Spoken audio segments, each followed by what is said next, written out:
evening and welcome once again to Gaming Under the Influence. I'm Mike here with Alex, coming to you after a bit of a break to talk once again about video games. Yeah. How are you, buddy? Quite a bit of a break. I'm doing pretty well, man. How are you? I'm well. Been enjoying the Christmas season and some Fantasia Neo Dimension as well.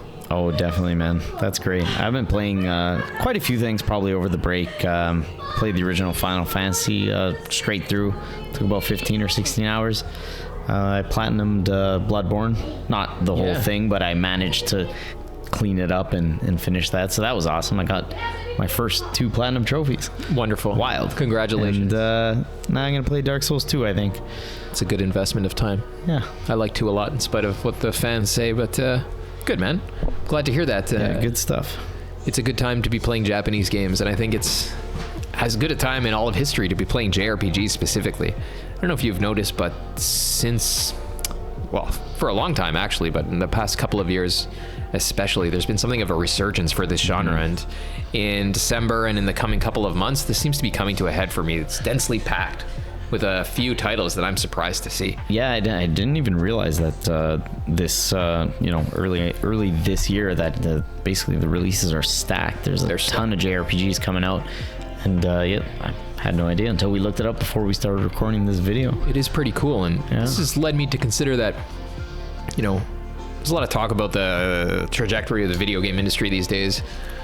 The Western industry is on a collision course. We've argued that the Japanese industry is more, it's in a better place for various reasons. Definitely more stable, for sure. Yeah. I think that's true of the Japanese industry at large, but it seems especially true of the JRPG genre and the people who make it.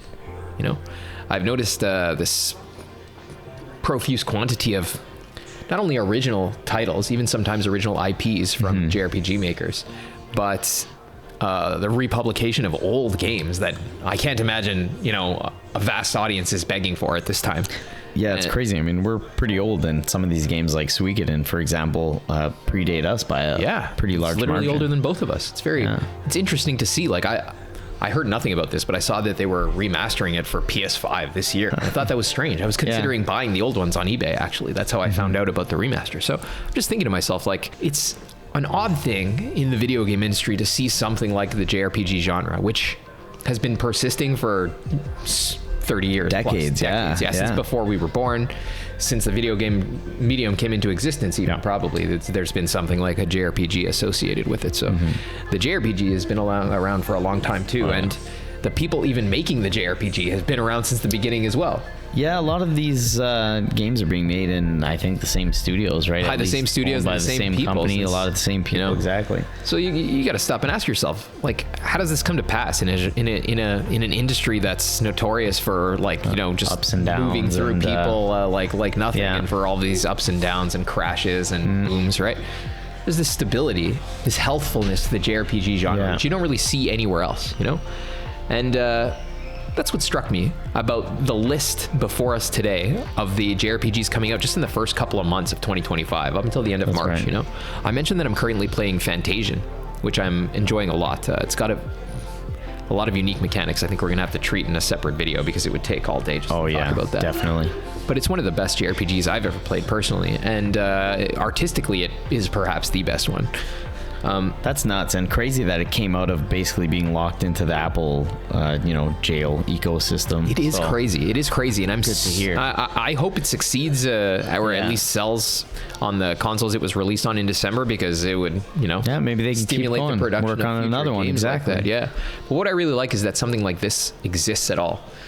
Fantasia is remarkable because it's like a quintessential JRPG to me. It's an instance where not only are they totally disconcerned with like the typical technical trappings of a video game, they abandon them altogether. They're not interested in making 3D environments in Unreal or any of that kind of stuff. Man's literally built the pre-rendered backgrounds the game uses analog, Yeah, exactly. Yeah. With the physical effects and photograph them, and all of this, like, you're playing the game, you can tell, like, the art direction was of course important, but the resources which otherwise would have gone into something like the technical components in another game here have been poured into the conceptualization and the story and the design of everything there, right? That's right. The genuinely artistic and not merely technical elements, I guess I would say. So what this represents to me is it's like a shining beacon of what the JRPG genre is best for, not for making these like technically groundbreaking things intended to sell a quadrillion copies. Yeah. We're seeing that now. We're seeing that on the AAA scale. Yeah, we are seeing that. And instead, this shows that the JRPG genre is adequate for conveying really lofty and well-conceived ideas using highly artistic but less technically complicated subject matter, right? Or less technically complicated video game mechanics and technology, rather. Yeah, that's what I think Fantasian shows us, and that's verified in this list here of the games coming out in the next couple of months. First amongst them being Ys Memoirs, I think Oath of Felghana, which came out already. Yeah, that was on the 7th, a couple of days ago. I think that's a remake of one of the older Ys games, even from before PS2. And Toshihiro Kondo, the president of Nihon Falcom, I'm pretty sure he's the scenario writer for that game, and he's been doing Ys for 20 years or something like that. That's crazy. And having just played Ys 10 Nordics back in December as well, something else I forgot to mention here, this JRPG deluge. What becomes clear about the Ys series is that it follows Fantasian in this focus on conceptual and storytelling elements over technical ones. It's not the most technically proficient game. Like the engine, I think, is something they used to run on Vita, just a few years ago, right? But what this allows them to do is to serialize a fantasy world like other companies like Square probably can't do, given that they spend much more time and money on the technical components of the project. Definitely lets them use this formula and pump out good games, right? It's like Monolith Soft in that sense. We talked before about how Tetsuya Takahashi, after the PS2 generation, he started making games with Nintendo.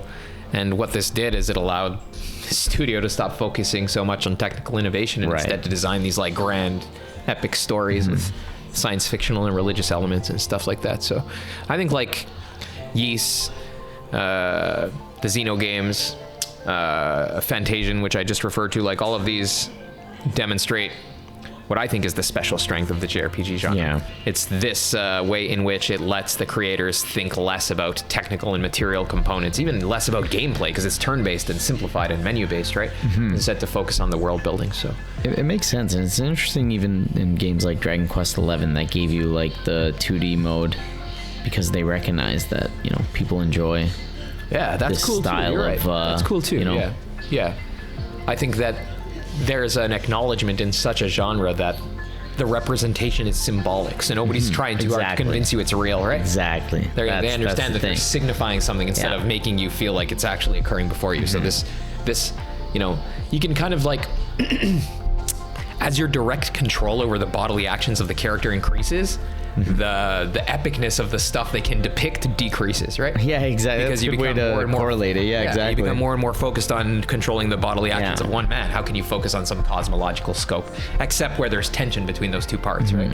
Whereas I think the JRPG genre, it's made ready to focus on those other things and not on the your ideas can go to the moon and back if you want. It's about the broader strokes, right? Even in your engagement with the little things, it's in the broader way, right?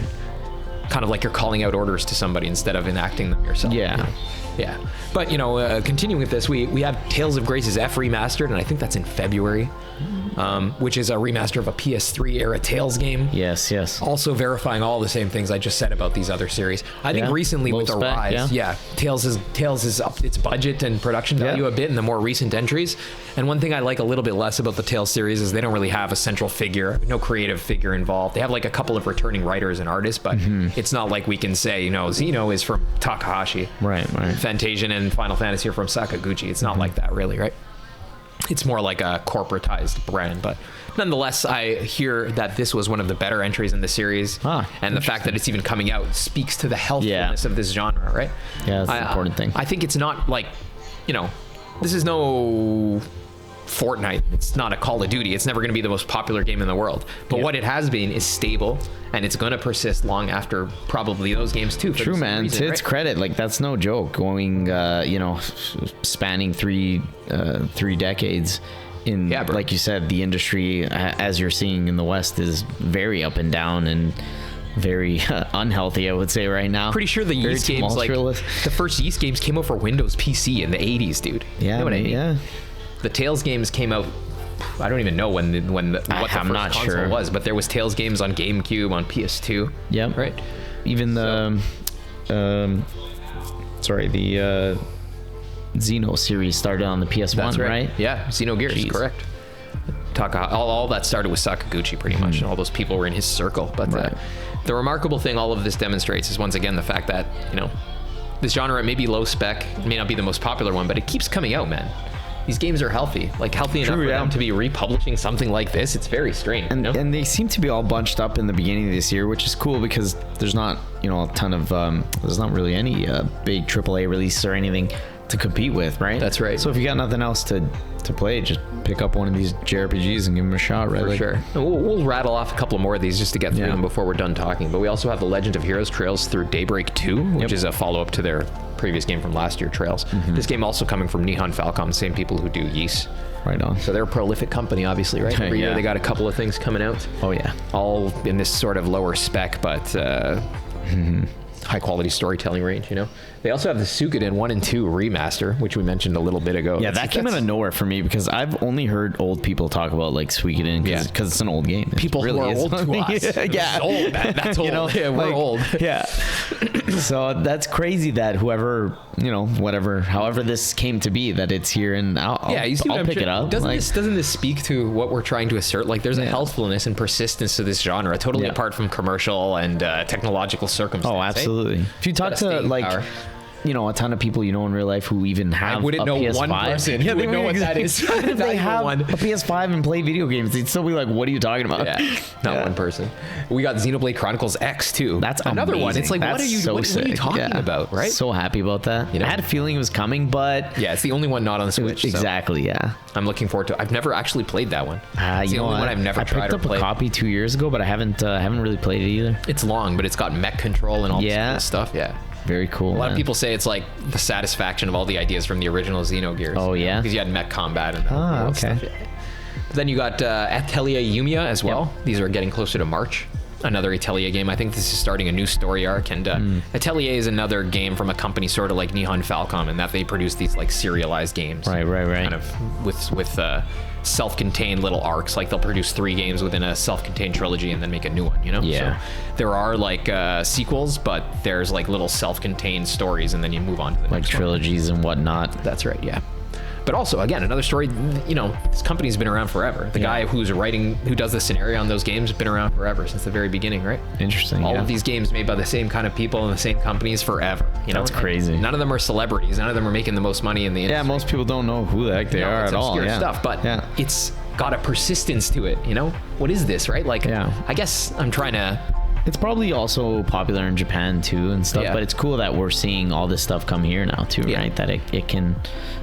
you know, survive here as well, right? Yeah, I mean, all I take away from all this is that this genre's not going anywhere, and its healthfulness is quite apart from its critical reception on any given day, or even its economic performance. Yeah, you know, the companies are doing good enough to not go broke, and that's probably all we need to say about them to know they're going to keep making more, right? Yeah, I like that, buddy. It's a good thing. Yeah, it's fantastic. Same kind of thing you hear, you know, with Vanillaware earlier last year making the first game they made. It wasn't the Kamatanya one. It was made by that other guy, Takafumi Noma. Unicorn Overlord, yeah. But they were talking, too, about how they're going to keep making it, even though they go broke with every project. They're not going to stop, right? And those are also low-spec games, but still it costs enough to, you know, make it very risky, right? Yeah. What it comes down to is this, you know, the spread of JRPGs between December and March is evidence that the genre is healthy. Yeah. It's in a good place, even if it doesn't sell the most copies. And it's been around for 30 years. It'll be around for another 30 because they've found this formula that's largely independent of trends and, you know, the movements of capital at any given time, right? Touche. Yeah. Play your Fantasian, play some of the games on this list here that we've been discussing. Yeah, give it a shot. Like, you know, there's not a heck of a lot going on, and a lot of stuff that comes out sucks. So it's a good time try to get a JRPG. JRPGs. Yeah, it's a good time. Oh, yeah. Thank you guys very much for tuning in, and we'll talk more about some of these next time. Yeah.